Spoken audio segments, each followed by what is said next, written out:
नमस्कार, दैनिक shift time में आप सभी का बहुत बहुत स्वागत है। पहलगाम में आत्मघाती हमला यानी कि टेररिस्ट अटैक के बाद जिसमें 26 लोगों की जानें गई हैं, उसके बाद मोदी सरकार पूरी एक्शन मोड में है। मोदी सरकार का एक बड़ा फैसला आया और फैसला क्या है कि पाकिस्तानियों को अब लगाम कसने के लिए मोदी सरकार पूरी तरह से तैयार है। उसी के संदर्भ में आज जो है CCS की जो मीट बुलाई जाएगी यानी कि कैबिनेट कमेटी ऑन सिक्योरिटी यानी ऑल पार्टी कमेटी, जिसकी अध्यक्षता करेंगे रक्षा मंत्री राजनाथ सिंह जी। पर मोदी सरकार ने क्या बड़ा फैसला लिया है और जिस तरह से लगातार पाकिस्तान अपनी नापाक कोशिशें करता जा रहा है, लगातार आत्मघाती हमले हो रहे हैं, जिसमें कल 2 दिन पहले की बात करें तो पहलगाम ने हमने अपने 26 लोगों को खोया। वो लोग जो सैलानी थे, जो दूर दराज से आते थे और आकर यहाँ की खूबसूरती को निहारते थे, यहाँ पर आकर आनंद लेते थे, पर उन्हें नहीं पता था कि ये कायर आतंकी इस कदर मौत का तांडव रचाएंगे जिसमें 26 लोगों की जानें जाएंगी। वो 26 लोग, उनके परिवार का क्या होगा, जो लोग न जाने कितने सपने संजोकर जम्मू कश्मीर के वादी कश्मीर में आए थे और जिसके चलते आए थे वो जीते जागते और गए वो कॉफिन में लपेट कर। पर उसी के चलते मोदी सरकार पूरे एक्शन मोड में है। मोदी सरकार ने जो बड़े फैसले लिए हैं, कल जिस तरह से बताना चाहेंगे, सबसे पहले अटारी बॉर्डर जो उसे पूरी तरह से बंद कर दिया गया है और उसी के साथ साथ पाकिस्तानियों का वीज़ा भी रद्द कर दिया गया है। ये बड़ी जो बताना चाहेंगे आपको, ये खबरें जो आ रही है, बड़ी एक फैसला लिया गया। उसी के साथ साथ ये भी आदेश दे दिया गया कि 48 घंटे के अंदर अंदर जो भी पाकिस्तानी नागरिक भारत में है वो भारत को छोड़कर चले जाएं। साथ ही बताना चाहेंगे जो सिंधु जल समझौता है उसे भी रद्द कर दिया गया। उसी के चलते पाकिस्तान के हाई कमीशन के 55 के स्टाफ को यानी उसे भी कम कर दिया गया है। बताना चाहेंगे कि उसे भी घटाने का फैसला किया, जो 30 का स्टाफ होगा। उसी के चलते अब पाकिस्तानियों पे सख्ती की जाएगी। ऑल पार्टी मीट जो है उसका आज ऑल पार्टी मीट की जा रही है और सकता है इसमें और बड़े फैसले, कड़े फैसले लिए जाए। और उसी के चलते अगर बताना चाहेंगे आपको, ये सारी जो फैसले लिए गए ये पहलगाम के आतंकी हमले को लेकर लिए गए हैं, क्योंकि जिसमें निहत्तों की, बेगुनाहों की 26 लोगों की जाने गए हैं। पूरा भारत देश मोदी सरकार पर नजरें गिराया था कि आखिर क्या बड़ा एक्शन होगा, क्या बड़ी कार्रवाई होगी। और सबसे पहले पाकिस्तान पर नकेल कसने का काम किया है कि अटारी बॉर्डर को पूरी तरह से बंद कर दिया गया है, पाकिस्तानियों का वीजा रद्द कर दिया गया है और 24 घंटे 48 घंटे का माजरा चाहते समय दिया गया है कि जितने भी पाकिस्तानी नागरिक भारत में हो वो भारत को छोड़कर 48 घंटे के भीतर वो चले जाए। और उसी के साथ साथ जो जल समझौता था सिंधु, उसे भी रद्द कर दिया गया।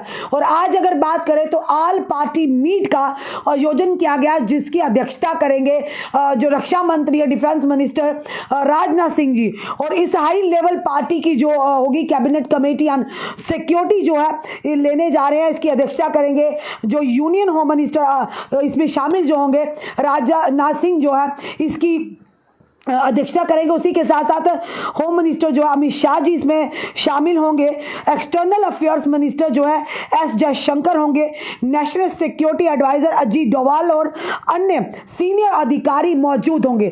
यानी ऑल पार्टी मीट में ये लोग भी मौजूद होंगे और उसी के साथ साथ बड़े फैसले भी लिए जा सकते हैं। यानी ऑल पार्टी मीट में हर एक पार्टी के सदस्य को कॉन्फिडेंस में लेकर कुछ हो सकता है आज बड़े फैसले लिए जाए, क्योंकि जिसके चलते ये कहा जाएगा कि शायद इन आतंकवाद का सफाया करने के लिए भी बड़े फैसले लिए जा सकते हैं। और उसी के साथ साथ पाकिस्तान को मुंह तोड़ जवाब भी देने के नए जो तरीके या नई स्ट्रेटेजी बनाई जाएगी। फिलहाल ये बड़ी खबर जो आ रही है कि पहलगाम के उस टेररिस्ट हमले ने जिसमें 26 लोगों की, सैलानियों की जान गई, जिसमें एक कश्मीर का निवासी भी था जो घोड़े वाला था और उसने बंदूक छीनने की कोशिश की थी। उन कायर आतंकियों ने, उन्होंने कहा कि तुम मजलूमों को क्यों, निहत्तों पर क्यों वार करे, क्यों टूरिस्ट को मार रहे हो, तो उन्होंने उसे भी नहीं बख्शा। तो साफ तौर पर दिखता है कि ये कायर आतंकी किसी के भी सगे नहीं है। उसी के चलते बताना चाहेंगे जिन लोगों की 26 लोगों की जाने गई थी वो आपको बताना चाहेंगे कि जिसमें थे सुशील नथियाल जो कि जरैद नथियाल यानी सनाफ जो इंदौर के रहने वाले थे। और उसी के साथ साथ बताना चाहेंगे शहीद आदिल हुसैन शाह, ये हत्तनर तहसील पहलगाम के रहने वाले थे, जो पिट्ठू यानी घोड़ा चलाने का, घोड़े का काम करते थे। हेमंत सुहास जोशी जो कि तमिल मुंबई के रहने वाले थे। विनय नरवाल राजेश नरवाल सन ऑफ राजेश नरवाल करनाल हरियाणा के रहने वाले थे। और उसी के साथ अतुल श्रीकांत मोनी, ये बताना चाहेंगे आपको ठाकुरवाड़ी डोंबिल वेस्ट के रहने वाले थे। उसी के साथ नीरज ओडावानी, ये उत्तराखंड के रहने वाले थे। बितन अधिकारी, ये विंशरू कोलकाता के रहने वाले थे। उसी के साथ संदीप न्यूपने, ये बिटवाली रोपंडी नेपाल के रहने वाले थे। उसी के साथ शुभम द्विवेदी, ये श्याम नगर कानपुर सिटी के रहने वाले थे।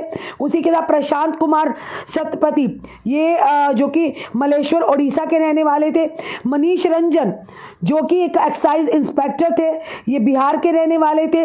उसी के साथ एन रामचंद्र, ये कोची केरला के रहने वाले थे। संजय लक्ष्मण लाली, ये रहने वाले थे थाने मुंबई के। और उसी के साथ दिनेश अग्रवाल, जो कि रहने वाले थे चंडीगढ़ के। समीर गुहार, ये कोलकाता के रहने वाले थे। उसी के साथ बताना चाहेंगे आपको दिलीप देसाली, ये भी मुंबई के रहने वाले थे। जे सचंद्र मौली, ये रहने वाले थे पोंडारंगोराम, ये बेंगलोर के रहने वाले थे। उसी के साथ अगर बात करें मधुसूदन, ये भी बेंगलोर के रहने वाले थे। उसी के साथ संजोष झगड़ा, ये रहने वाले थे पुणे महाराष्ट्र के। उसके बाद मंजूनाथ राव, ये रहने वाले थे कर्नाटका के। कस्तूरबा गणवत्य, ये रहने वाले थे पुणे महाराष्ट्र के। उसी के साथ भारत भूषण, ये रहने वाले थे सुंदर नेगा बेंगलुरु के। उसी के साथ सुमित परमार, ये भवनगर गुजरात के रहने वाले थे। यातेश परमार, ये भी भावनगर गुजरात के रहने वाले थे। उसी के साथ बताना चाहेंगे तेगालिंग, एम्प्लॉय ऑफ एयरफोर्स के थे, जो ये रहने वाले थे आंध्र प्रदेश के। उसी के साथ शैलेश भाई, ये रहने वाले थे सूरत गुजरात के। यानी ये 26 लोग थे जिन्होंने इस आत्मघाती हमले में अपनी जो है जानें गंवाई। इन कायर आतंकियों ने इन्हें निशाना बनाया, जो टूरिस्ट बनकर वहाँ पर आए थे। और इन्होंने अपनों को भी नहीं छोड़ा, ये दूसरों की क्या रक्षा करेंगे, दूसरों के क्या रहम दिखाएंगे। वो घोड़े वाला जो टूरिस्ट को लेकर जा रहा था, या उसने जब देखा कि कुछ कायर आतंकी आए, उन्हें रोकने की कोशिश की, तो उन्होंने जब उन्होंने उससे यानी गन छीनने की कोशिश की, उन्होंने उस पर भी वार कर दिया।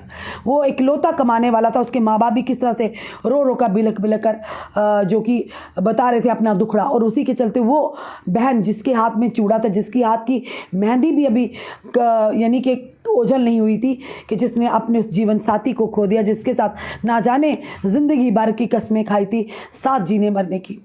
पर बड़े ही दुखद समाचार पूरा देश को हिलाकर रख दिया था। अब मोदी सरकार की बारी है, किस तरह से इन कायरों को उनके असली मुकाम तक पहुंचाएंगे और किस तरह से इन पर लगाम कसी जाएगी। फिलहाल फिर से एक बार बताना चाहेंगे, आज जो है ऑल पार्टी मीट की जा रही है, जिसमें जो कि बताना चाहेंगे आपको कि कैबिनेट कमेटी ऑन सिक्योरिटी पर पूरी जो ये ऑल पार्टी मीटिंग की जा रही है। और कल की अगर बात करें, कल की 2.5 घंटे की इस मीटिंग में CCS की जो मीटिंग थी, कैबिनेट कमेटी ऑन सिक्योरिटी, उसी के चलते इस 2.5 घंटे में बड़े फैसले लिए गए, जिसमें अटारी बार्डर को पूरी तरह से बंद कर दिया गया। उसी के साथ जो पाकिस्तानियों को वीज़ा रद्द कर दिया गया, 48 घंटे के अंदर पाकिस्तानियों को भारत छोड़ने का आदेश दिया गया। और उसी के साथ जो सिंधु बताना चाहेंगे आपको, सिंधु जल जो समझौता था, उसे भी फिलहाल रद्द कर दिया गया। और पाकिस्तानी हाई कमीशन में जो स्टाफ था, वो 55 से घटाकर उसका फैसला लिया कि 30 कर दिया जाएगा। और उसके बाद अब पाकिस्तानियों पर सख्ती की जाएगी। उसी के चलते खबर यह भी है कि आज ऑल पार्टी मीट का आयोजन किया गया, जिसमें जिसकी जो चेयर है, अध्यक्षता करेंगे डिफेंस मिनिस्टर जो है राजनाथ सिंह जी। और जिस ऑल पार्टी मीट में जो मौजूद होंगे, होम मिनिस्टर अमित शाह जी होंगे। और साथ ही साथ बताना चाहेंगे कि external affair minister S Jaishankar होंगे, national security adviser Ajit Doval और अदर सीनियर ऑफिशियल इसमें मौजूद होने वाले। हो सकता है बड़े फैसले इस मीटिंग में, ऑल पार्टी मीट में ले जाएंगे, क्योंकि ऑल पार्टी मीट मतलब हर पार्टी के सदस्य वहाँ मौजूद होंगे, उनको कॉन्फिडेंस में लेकर कुछ बड़े फैसले लिए जाएंगे, ताकि आने वाले समय में आतंकवाद का सफाया हो, कोई बेगुनाह किसी बेगुनाह की जान ना जाए। फिलहाल आपका मोदी सरकार का इस बड़े एक्शन को लेकर क्या कहना है, जरूर कमेंट बॉक्स में कमेंट कीजिएगा और इस वीडियो को शेयर कीजिएगा। जुड़े रहिए ऐसे हमारे साथ अगले अपडेट के लिए। जय हिंद, जय भारत।